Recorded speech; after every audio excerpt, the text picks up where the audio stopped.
This is Total Babble. Total Babble. It's a show about music, pop culture, social media, movies, the internet, relationships, TV, whatever. Total Babble. The Total Babble Podcast. I was born in the USA. Born in the USA. Ooh, blow stuff up. Drink beer. If you don't like what's going on in this country, get out. Love it or leave it. America. Born in the USA. That's my fake patriot Tyler character that I'm introducing to the show. Happy July 4th, everybody. Happy birthday, America. She's Emily. I'm Stu. Yeah, it's just worth celebrating, isn't it? July 4th. All of these people, these are the people that I'm around. This is upwardly scaled Orange County, but it's full of dipshits like that. And this is why I'm so critical of the 4th of July, especially with everything we're dealing with. I actually love the 4th of July in the same way that I love Australia Day. I don't like some of the ways that people celebrate it or what they think that we're celebrating, but I really love and am looking forward to the July 4th weekend at my house in my neighborhood and with my friends, because every year it's awesome. Let me just say, too, I love Australia Day. I love the whole celebration of it, and nothing is better than the skinning of the wallabies and that whole thing that they do with the prawn. And I like a good prawn celebration and the Fosters, and it's just wonderful. Australia Day, I celebrate every year. You drink and you fall down, and then you get up and don't go to work is the celebration of Australia Day, right? That's right. We get the day off and we lamb together. We eat lamb. Oh, you said we lamb together. I'm like, what happens with lambing? I've never heard that phrase before. Lambing is the birthing of lambs. That happens before we eat the lamb. Fun fact, it is best to slaughter your lamb between 6 and 9 months of age for optimal lamb enjoyment. Anything after that, too old, not as tasty. Is that when they're full of good lamb hormones and that kind of thing, and that's when you can really taste the goodness in the lamb? I don't think it has anything to do with the hormones, but it definitely has something to do with how the fat content of the meat and the maturity and how tough and how developed the muscles are. In the same way that veal, they don't let it move so its muscles don't get tough. Yeah. But why go vegetarian? All that going on, humanity. Good towards animals. Why go vegetarian? There's no need. I don't eat veal for that reason. Yeah. Do you have foie gras? I've heard about that. No, I don't, for ethical reasons. Right. No, and I buy most of our meat, if I'm able to and can afford it, from ethically raised and slaughtered sources because I want to make sure that the animals are taken care of, but I'm still okay to eat them. I believe what you're saying, and it makes sense what you're saying, but it's also kind of weird where you say, I want to make sure they're treated well before we slaughter them. Yeah. Yeah, it's important.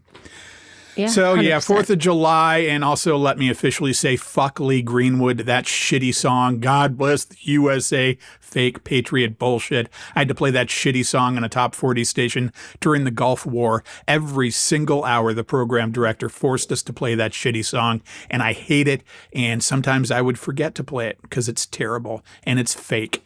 I've never heard that song. Oh, you're so lucky. You are so lucky.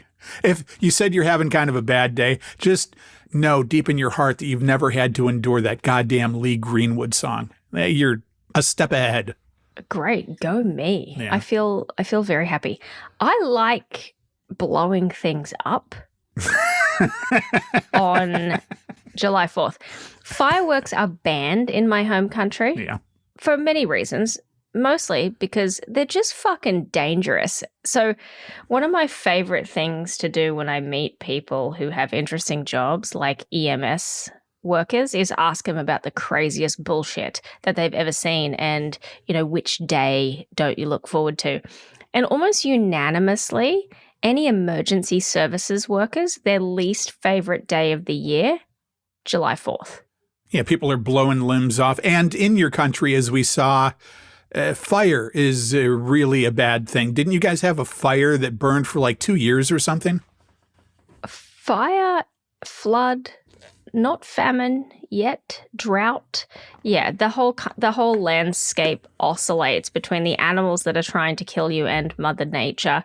And yes, fire, especially during drought season, is a terrible killer of people and animals. It's terrible. And we have massive bushfires every single year in different parts of the country. And is that usually just after Australia Day, you guys light stuff on fire and that happens? How does that work out? There's not a lot of, we don't blow things up or anything on Australia Day. We might have a barbecue. However, sometimes you're not allowed to because you might be in a place that has a total fire ban. Oh, wait, you obey the laws though? Yes, okay, we do. because here we shoot guns and light everything on fire. No. Okay. Even down to, and this may surprise you, littering is a really big deal in Australia. You do not litter. In particular, you never throw your cigarette butts out the window because you can start a fire, and especially where I'm from. And 2, you never, ever throw glass out or leave glass in a camping area or anything because it can magnify the sun's rays, cause a fire. I see people driving down the street here throwing stuff out of their window onto the street or onto the curb. I haven't seen that before. It's actually insane. Yeah, the thing in the 70s, you would drive down the road and see McDonald's wrappers, the styrofoam ones all over the road. It was just terrible. And we've gotten a little bit better at it. And even if something isn't going to set the world on fire, maybe you should just throw it out on your own and not be a fucking pig boy and not be bad for the environment. Yeah, well, just in general. Now, as we know, I am American and I do love Americans, but there are some cultural differences, and I see it at play at my local swim tennis club. So I was talking to somebody the other day. It's very interesting. People will come down to the swim and tennis club, which, by the way, is owned and operated by everyone who pays to be a member. Okay, so it's not like some fancy country club or something where there's a staff of people that run it. But they will come down, they will leave their trash around, they'll let their kids draw on the walls and not clean it up. And then they'll just expect that somebody is going to come and clean up after them. Also, it's so unfathomable to me that people would do that, or they come down and they take all of the ice out of the ice machine, forgetting that it's supposed to be for everyone and that there's some magical motherfucking ice fairy that fixes it. And it's a phenomenon that's interesting that at the board level, we're thinking about how do we help people understand that this isn't some sort of restaurant where someone is going to clean up after them. Well, it's an elitist, cunty thing. My perception of you is that, yeah, you're there in the South, but it's a nice part of the South. And my perception would be that there are a lot of people that just think, well, I'm not going to worry about it. Someone else can clean it up. We pay people to clean it up, and fuck those people. But here's the thing. We don't actually pay people to clean it up. The people who clean it up is like me and my kids or my family. So if we're walking around and there is trash at our club, we pick it up and we put it in the bins. If you're a tennis captain, you are responsible for cleaning out all of the trash cans and putting it in the dumpster. And if we were paying people to clean it up, we would arrest them and put them in concentration camps now. So defeating our own purpose. Yeah, well, we do have a cleaner. She's actually amazing, but she comes once a week. She's not there every day, like cleaning up for us like we're the Kardashians. But it's just an interesting, weird sort of thing that even in our own neighborhood, people will treat what is essentially their own backyard like they're throwing McDonald's out the window in the 70s. Yeah, it's an elitist thing. And I wonder if ICE has understanding with certain organizations like, okay, we're not going to go into that club and arrest the workers because those illegal workers take care of the rich people. We're not going to do that. I bet there's that kind of understanding. It seems like there would be in this terrible society. I'm very up this week, as you can tell. It's an interesting assumption that you've made there about who works at these places.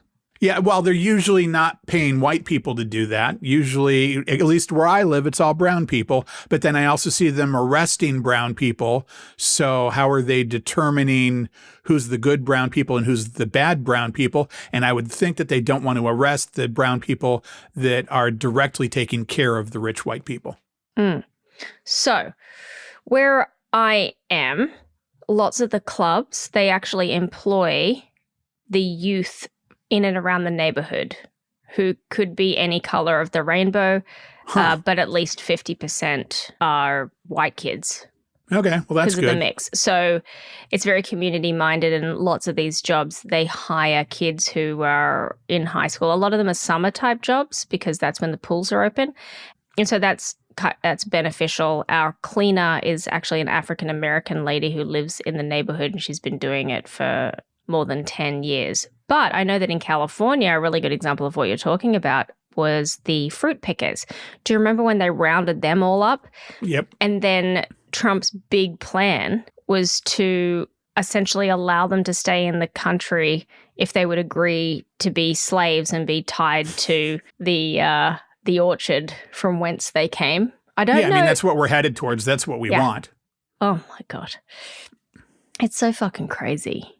We haven't had a lot of ICE activity where I'm at for quite a while. Things seem to have simmered down a little bit. I haven't seen a lot about it, and I wonder if it's just still going on, but we just don't hear as much about it because there's other lunacy happening, and let's focus on the other lunacy for a while. That's what I think about. I think yes, and also with the public outrage, I think that they've maybe taken a step back and gone more toward Obama-era enforcement. Because at the end of the day, they do have a job to do, and we've talked about it a lot on the show.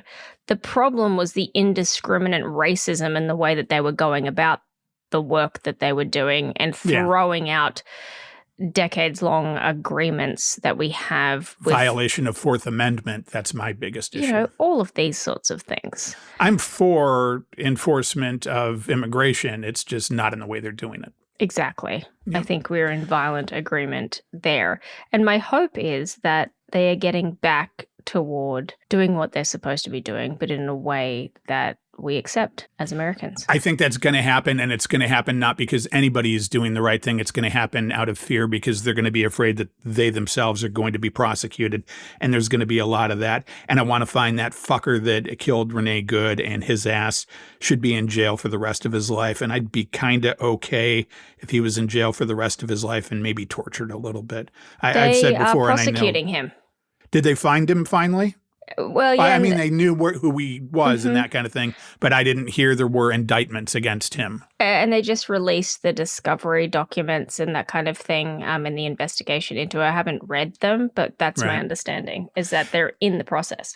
If you were doing bad things in this country and you were kind of the understanding that if you get caught for those bad things, you're not going to get out of it and you're going to go to jail and you might be tortured a little bit. I know that sounds brutal and third world, but you wouldn't be doing those things. And I think we need to threaten people because people can't just do good things on their own. Many people won't do the right thing just because it's the right thing. And I'm sorry it's come to that, but I think in some cases it has.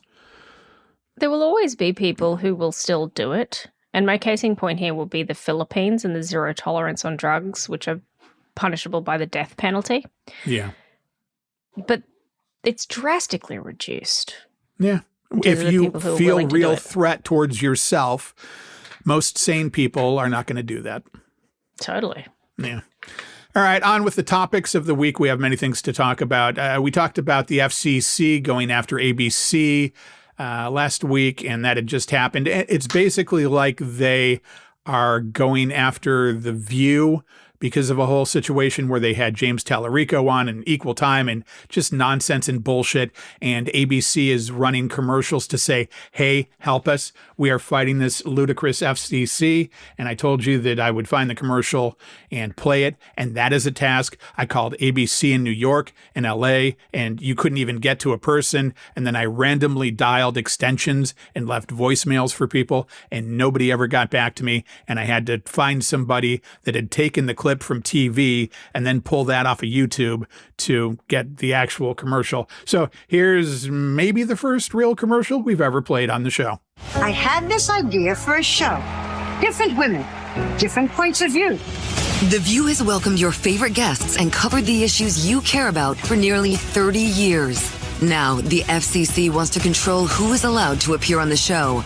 Viewers, use your voice. Scan this QR code. You have until July 6th. And by the way, that QR code I've put up in our social media.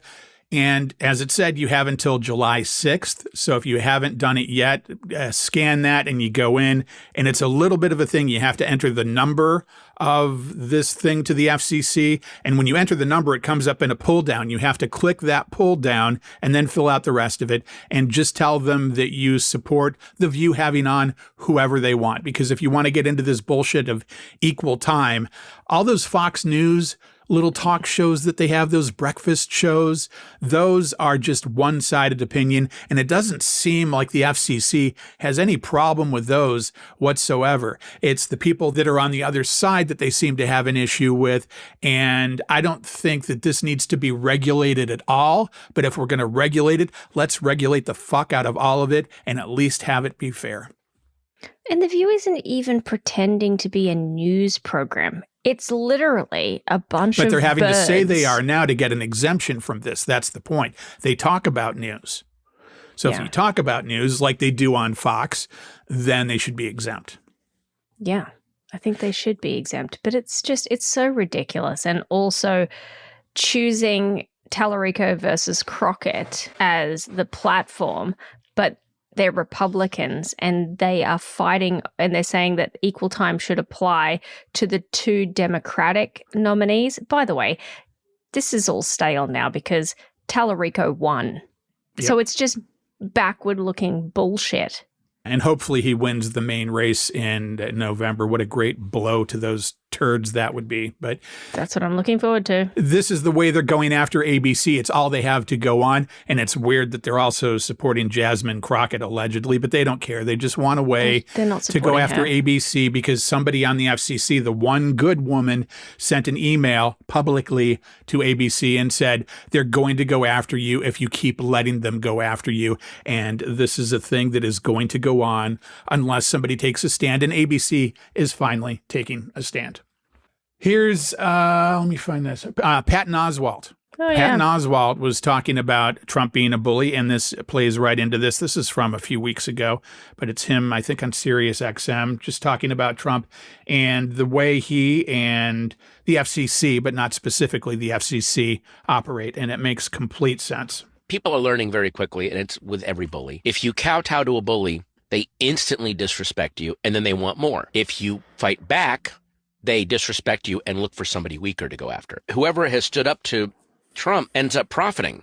And whoever kowtows to and agrees with him, again, everything he touches, it goes the opposite way or it gets ruined. In trying to get Jimmy canceled before, he put even more eyes on him. He sent his ratings up. It became an even more profitable thing for ABC. So now that he's coming back going, hey, I want him fired, they're like, hey, you made him too big. Sorry. By defying Trump, this is going to sound kind of weird, Colbert and Kimmel, yeah, Trump hates them, but he hates them because they don't love him. He wants them to love him.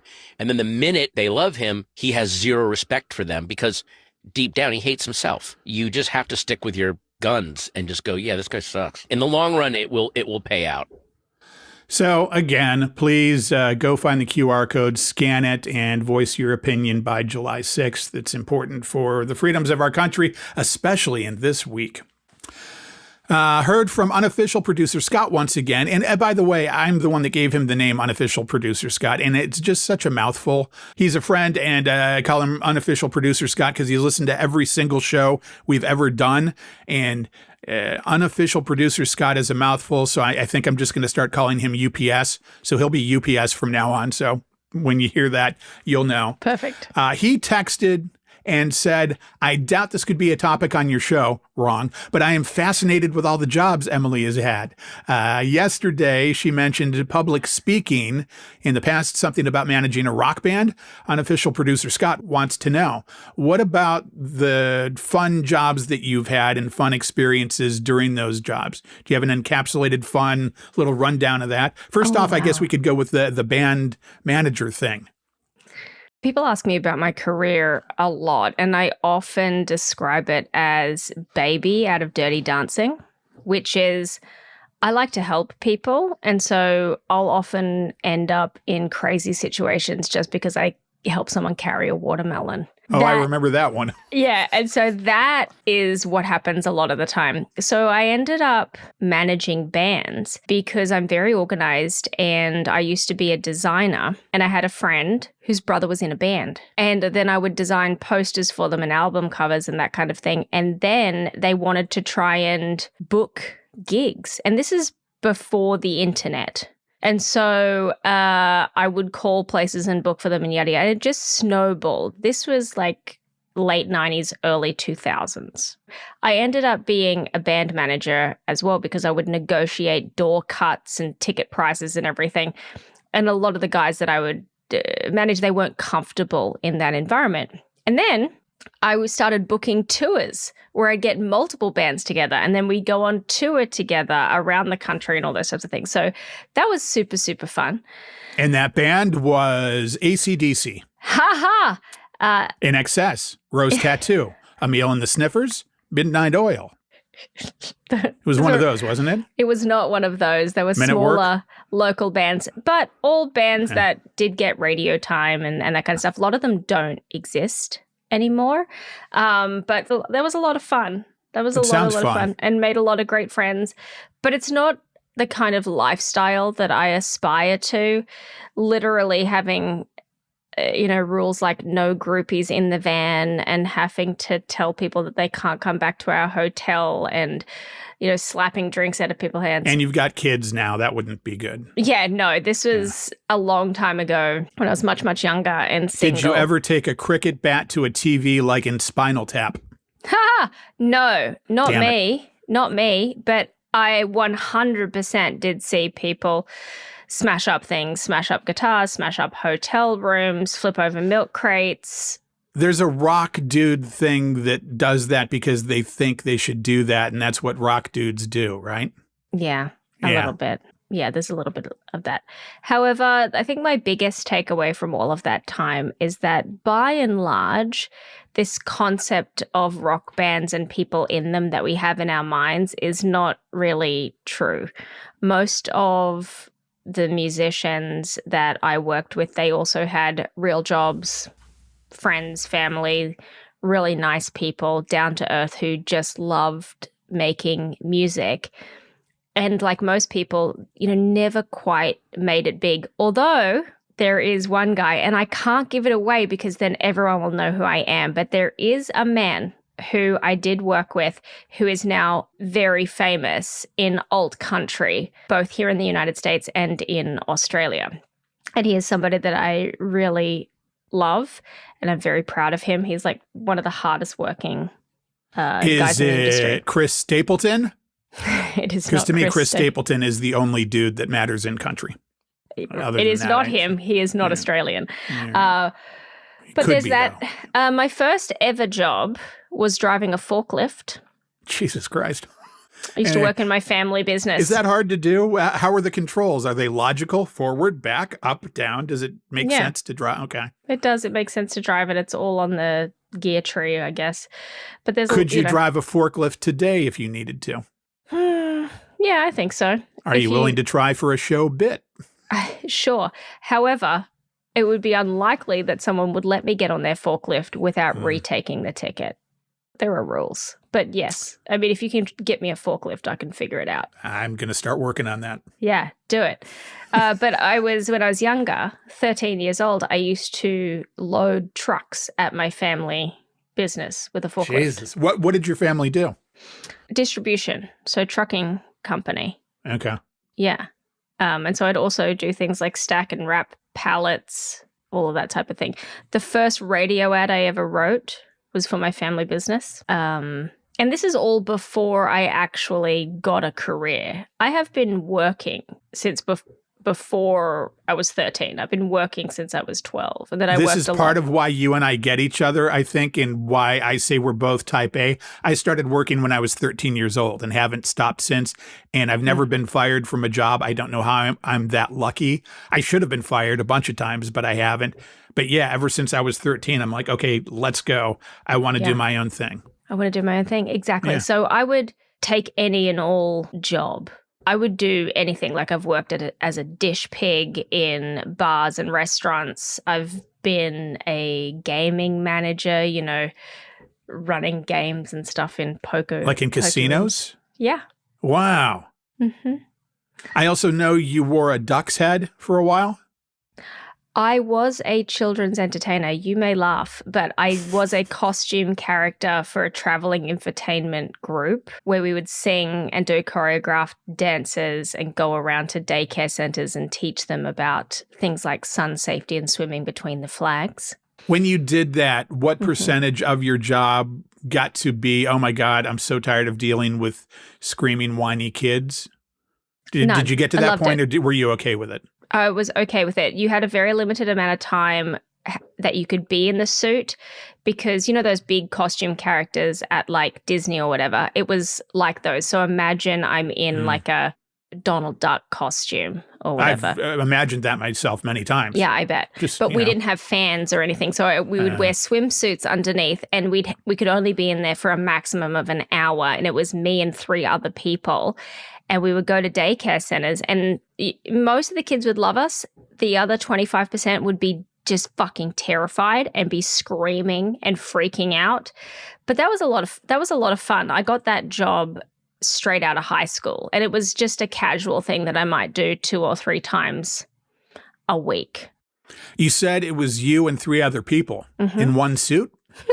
No, 3 other characters. Yeah. I misunderstood there. I wasn't sure. I wanted to be that sure. would be interesting.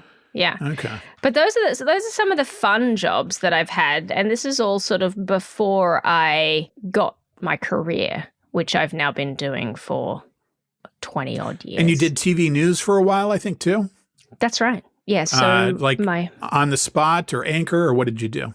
I was not an anchor. No, I was a journalist for both television and radio.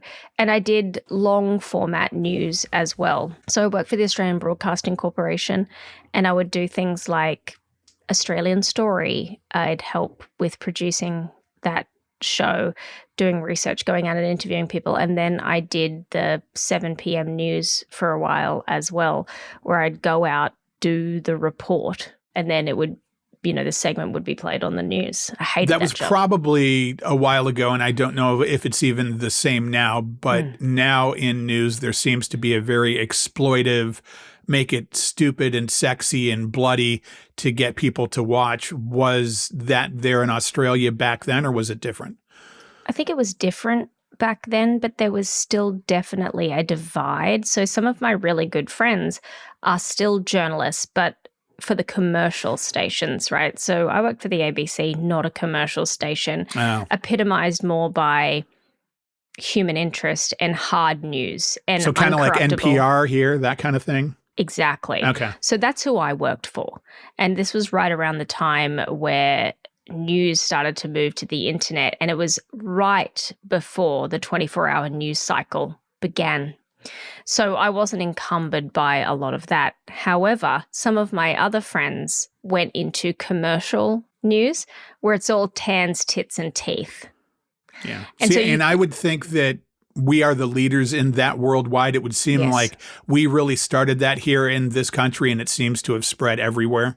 100%. Yeah. So I don't have a commercial television journalist look, but I really didn't like that job because you often have to see people on the worst days of their lives and then intrude upon them. And that really doesn't gel with my values. So I actually left that job, which was really difficult for me because that's what I went to university for. And I thought this is what I want to do. I really believe in journalism. I really believe in the fourth estate, bearing witness, all of these types of things, and how important journalism is to our society. And then to get there and realize I fucking hate this shit. It was a real identity crisis for me. So then I went in and I became a corporate schmuck and was very successful.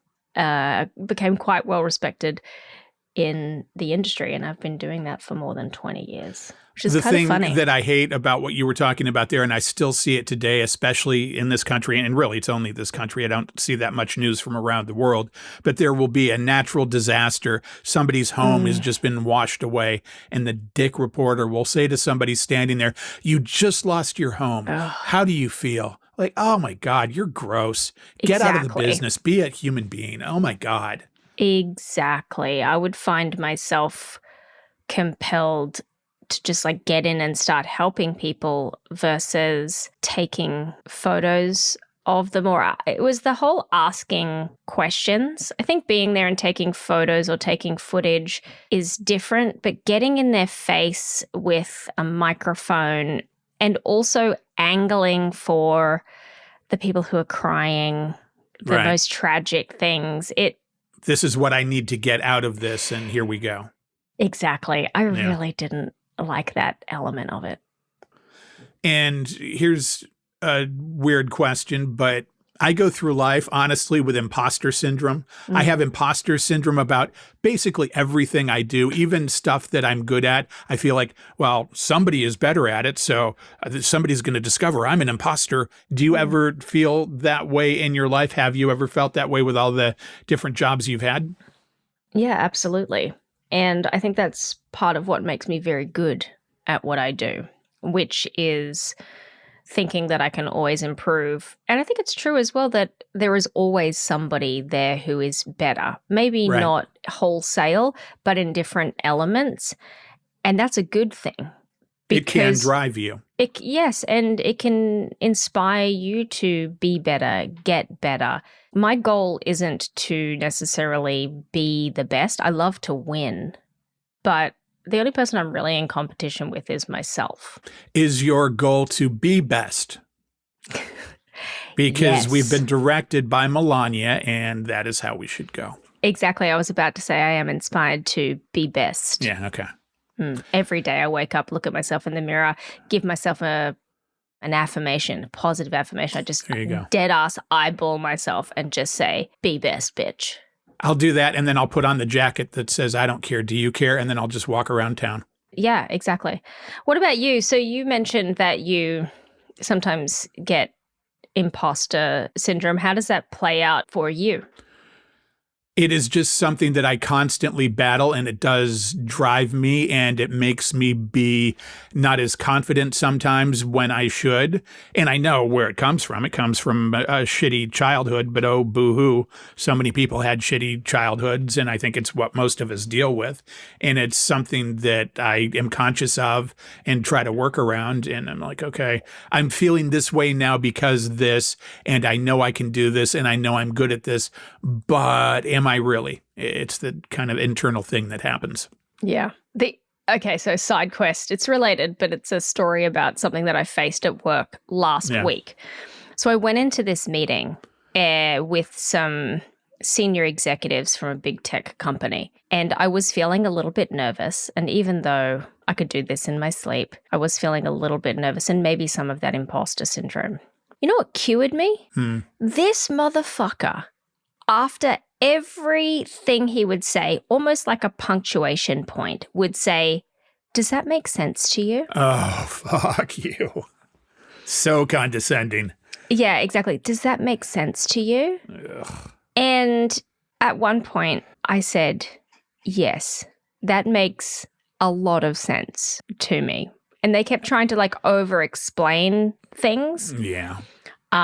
It was just so rage-inducing. Hard to determine maybe if that's being sexist or if that's a position of power that they wanted to put you in a subservient position, not because you were a woman, but just doing that to do that. I don't know. It's very interesting because I think that contextually, the role that I'm playing, so I've taken a contracting job. And as we talked about, I used to be a journalist. And so I'm doing a lot of interviews. I'm doing some writing. And so I'm going into these meetings with these people. And I think that they're assuming that I must be, and I don't know why this, that I mustn't have a lot of experience, that I must be a relatively junior person, that, you know, they're making a lot of assumptions about stuff, whereas it couldn't be further from the truth. But they don't know that, and I'm not going to tell them. And so they walk in treating me like I have no knowledge of what I'm doing, like I'm a babe in the woods. And it's very interesting to see that play out. And not everyone's like that. And I don't know why they make that assumption. It's assumption, and I think sometimes it's a power play. I mean, maybe. But it's just them that kind of look silly. And you can see the other people who are there getting really uncomfortable because they've been working with me for a really long time. Right. But then I also think it's a tick. So people who also say, you know what I mean? After the end of everything, I think that it just became, does that make sense to you? And I got annoyed with it. But that says more about me than it does about them. That's my version of I mean. It's I mean over and over, that people start out sentences with I mean. So. Yeah, exactly. But it was just really funny to see that play out. And I got annoyed, but that's my problem. This has been Getting to Know Emily. There you go, UPS. Oh my gosh, yes. I got to talk about cancer pasta because I want to get these people what they want. I remember this text message. I eat low-carb pasta. It's called Carbe Diem. I've gotten it through the internet because it's cheaper that way. And a couple weeks ago, they sent me an email for their pasta, and it said, cancer season is here. And I have the ad right in front of me, and it says, cancer season? Stay in a little longer. This is your sign to make something comforting. Call the people you love and settle into the kind of dinner that turns into a long conversation. Lean into comfort season. And then the other part says, for comfort cravings, slower evenings, cancer season is less about being out and more about feeling at home in your kitchen. They go through all this, and I'm reading this, and I'm betting, like you did, that they're talking about astrology, but there's no reference to astrology other than there's a little tiny symbol that looks like a sideways 69 that you can kind of see. And I'm like, oh, is that like a 69 sign for Cancer? I don't know what that's about. It is. Okay. Well, there's that little symbol. So I, being the smartass that I am, replied to the email and said, Cancer season, WTF. They replied just the other day, thank you for taking the time to contact us. Thank you for calling this to our attention. This is an email in our Zodiac series celebrating the Zodiac signs like Libra, Gemini, and Virgo. One of the Zodiac signs is Cancer. However, we realize our intended message missed the mark here, and we deeply apologize. We'd love to make it right by sending you a little something. If you're open to that, please share your name and mailing address. So, I feel so icky about all of this because, one, I was just kind of being an asshole and I knew what it was about, but also they really didn't say, hey, we're talking about Zodiac stuff. And the fact that they said missed the mark bothers me. Missed the mark is like, I'm sorry, we were tone deaf, or do better. Tone deaf and do better are those shitty condescending things that people say nowadays. And I feel like with these Carpe Diem people, they're doing a good thing and they want to give me something. I will not take your free thing. I don't want your free thing. You don't owe me anything. I'm not going to ask you for anything. You haven't wronged me. I'm just bringing this up kind of in return to promote your product and also to say that as a very liberal left-leaning person, we need to stop being so snowflakey, for lack of a better term. You guys didn't miss the mark. There was a slight thing where you could have been more descriptive and clear, and we need to stop doing that with the tone deaf and the do better. And I will say to everybody that the Carpe Diem product is very good. You have to cook it a little bit more, but it's a good low-carb pasta, and I don't want you people to send me anything, and thank you so much. There's that. Why did you send the email then? Because it just struck me that they're talking about Cancer Month through this whole email, And maybe somebody should look out for the fact that it's not cancer. That's all. It's just, and I'm a court jester asshole. I'm a JSA. No, wait. Court CJA. What were you hoping that they were going to do? I didn't know. I just thought, hey, cancer, people are sensitive to that. I didn't want to ridicule them. I just thought it kind of like, cancer season? Really? That's all. I wasn't trying to wrong them or show that they'd wronged anybody else.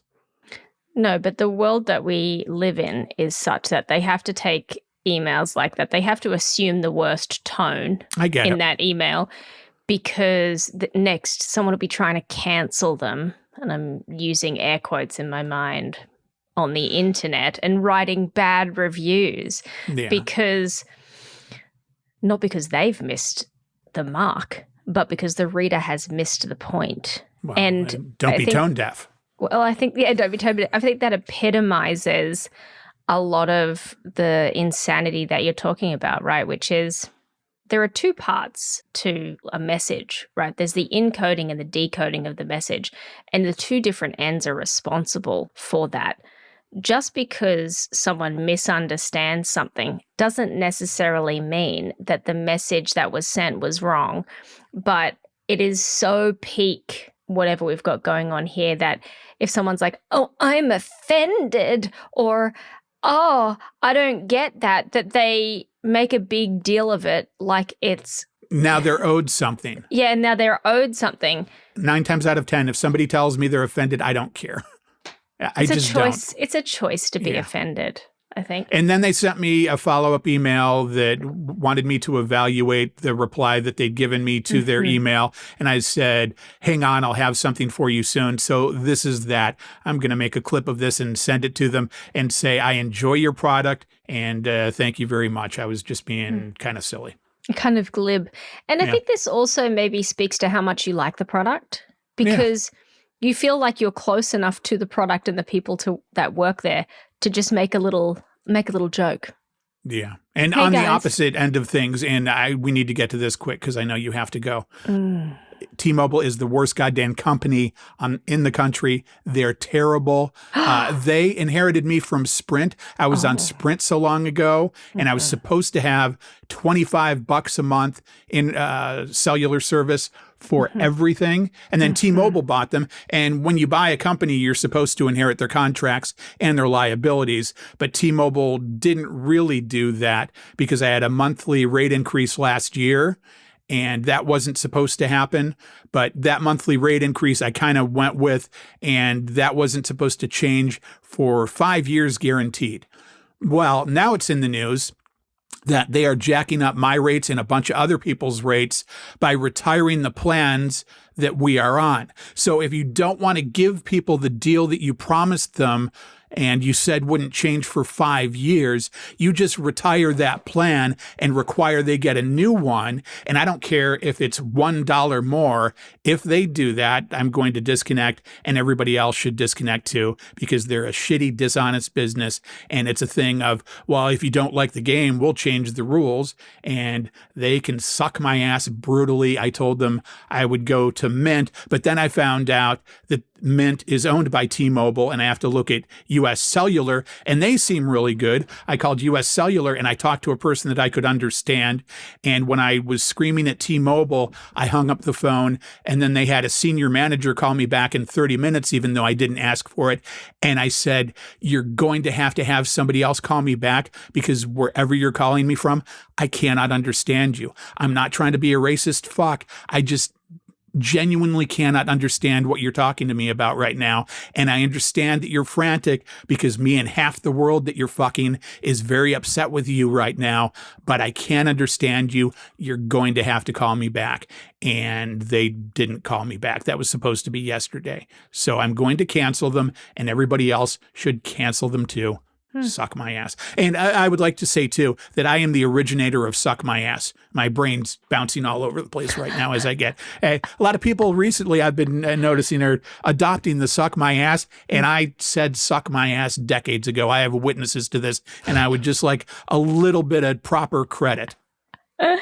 For being the pioneer of suck Yeah, and my I don't ass. want people to think I stole Suck My Ass because I am the originator. It's so funny that you're having this terrible experience with T-Mobile. I had the exact opposite experience, and I love T-Mobile. Have you ever had to call them? Did you talk to somebody that you could understand? Yeah. Okay. I And have not not only had that, that experience. But I had great experiences in having them. I noticed that they were giving new customers a better deal than the one that I was on. Yeah. So I contacted them. I asked for the same deal. They discounted my lines. They gave me a refund. My bill went down by a lot of money per month, and I was really happy with them. And they were very nice. But you see my point, right? Where they did the rate increase last year, and I probably should have fought it harder, but I went with it. And when they did that rate increase, they said, you won't have any more rate increases for 5 years because that is their bullshit promotional thing. And now to get around that, they're just retiring that plan. You get that that's bullshit, right? Yeah, well, my plan was retired, but I'm still on it. And so what that means is that so the plan that I am on does no longer exist. New customers can't get it. It has been retired. Right. They're not doing that for me. But I still get it. They're not doing that for me and millions of other people that are pissed and contacting the Better Business Bureau currently. So what's the actual impact of it? The increase? Yeah. It's like $6 a month. It's $6 a month, but that's not the point. I refuse to pay it just based on the fact that I was grandfathered in from Sprint and was not supposed to have any rate increases ever. I said to the guy, how long does this go for? And he said, literally, this will be forever on this plan. And then I had the increase last year through T-Mobile, which was supposed to be for 5 years. It's the terrible, deceptive business practice that I have a problem with. I mean, I'd just change carriers if I wanted to. I used to be on AT&T, but they don't have good service where I live. So that's part of what I have to look at because Consumer Cellular uses AT&T towers, and I'm having to look at that in my area. So yeah, I exactly. I'm And going I to found that leave them. AT&T was way more expensive than T-Mobile, and I looked at Mint, but Mint doesn't do my Apple Watch. It doesn't do Apple Watch lines. Oh, interesting.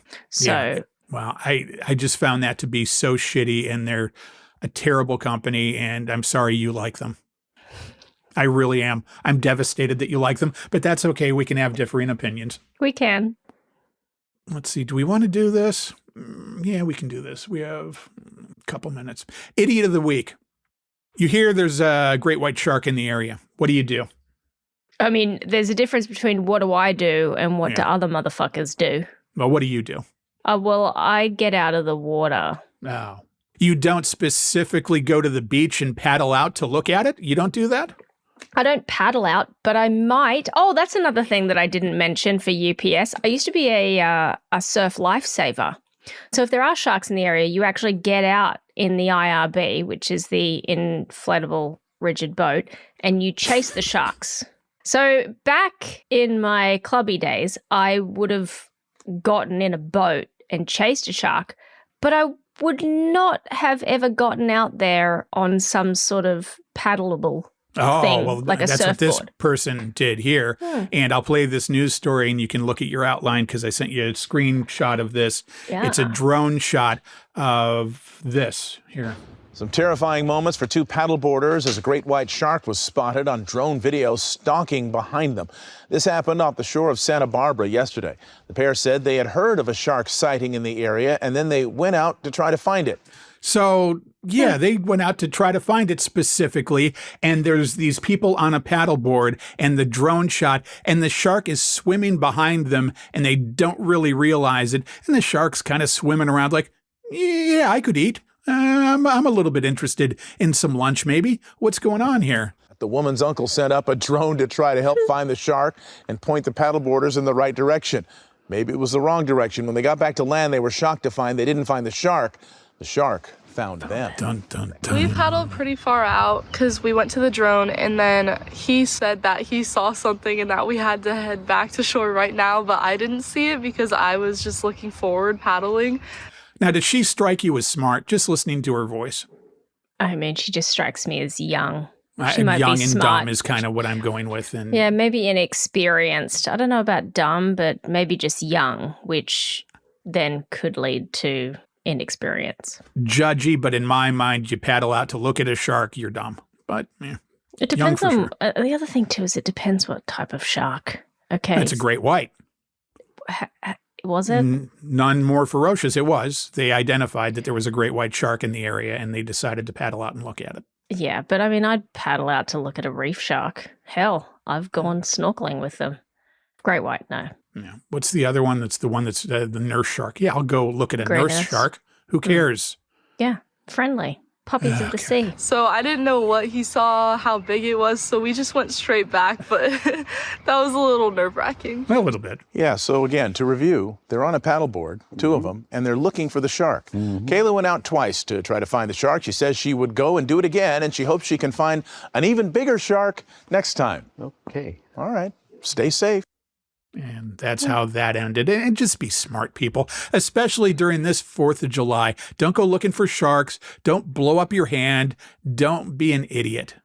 Don't go driving into a tornado. Don't go chasing waterfalls. Yeah, please Stick to the rivers and the lakes that you're you're used to. But honestly, Stu, I know that you're going to have it your way. I want it that way.